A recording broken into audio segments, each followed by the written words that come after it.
Alright, C, today we'll be changing things up a bit and looking at a variety of anomalies, namely 5 anomalies that the Foundation tried and failed to destroy.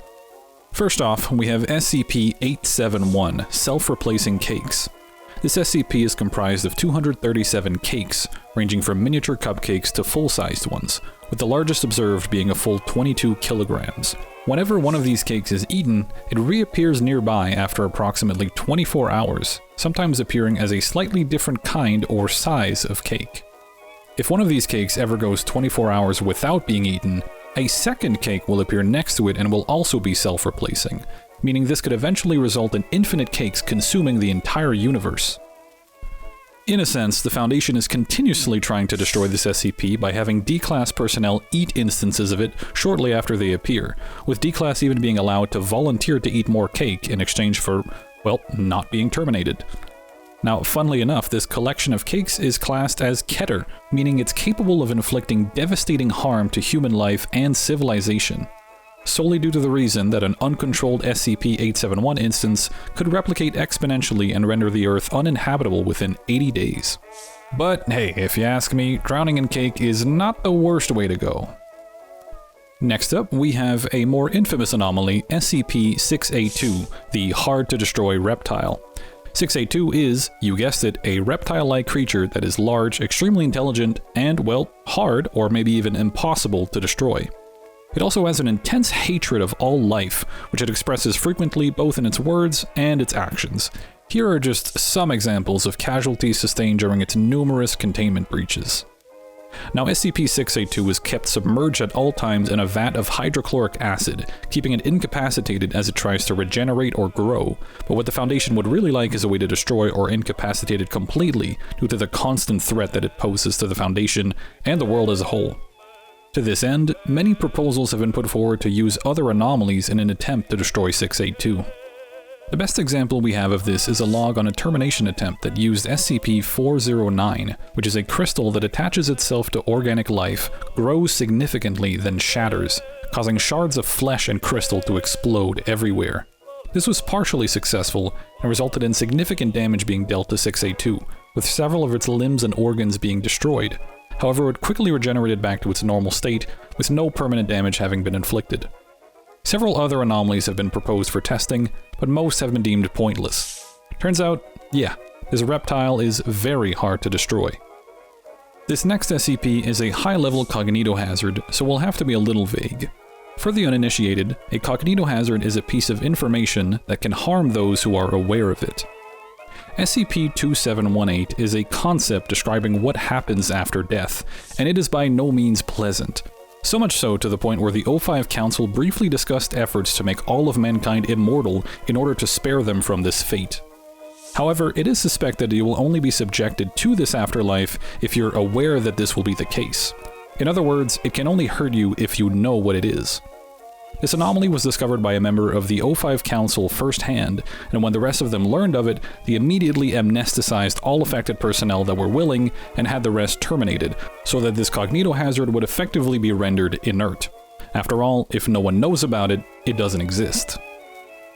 Unfortunately for them, one of the affected members believed it was important to have a record of this anomaly so that it could be understood and potentially counteracted, so they left a record of it hidden within the Foundation's database, with multiple safeguards ensuring no one would accidentally stumble upon it and become affected. Might be best if you don't look deeper into this one.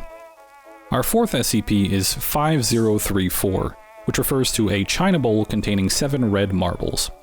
Now, there are almost certainly some shenanigans going on with this anomaly's documentation, but let's start by taking it at face value. According to the Department of Miscommunications, which isn't saying much, everything in here is correct. The object class of this anomaly is Tiamat, meaning it poses an immediate threat to humanity, which can only be contained by open warfare or other veil-breaking operations. Remember, it's a bowl of marbles. Containment of SCP-5034 has been deemed impossible due to budgetary concerns. So what are its anomalous properties? SCP-5034 is a bowl of marbles, but any attempt to destroy a marble or remove it from the bowl results in an extremely negative impact on the Foundation's budget and the marble reappearing in the bowl. Also, individuals who observe SCP-5034 will be aware that it is a china bowl containing 7 red marbles, even without context. Yeah, weird, right? Now let's take a look at some of the termination attempts.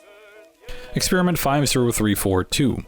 Upon rediscovery of SCP-5034 in an antique store in Chennai, India, Foundation personnel attempted to remove 1 marble from the bowl and smash it with a sledgehammer.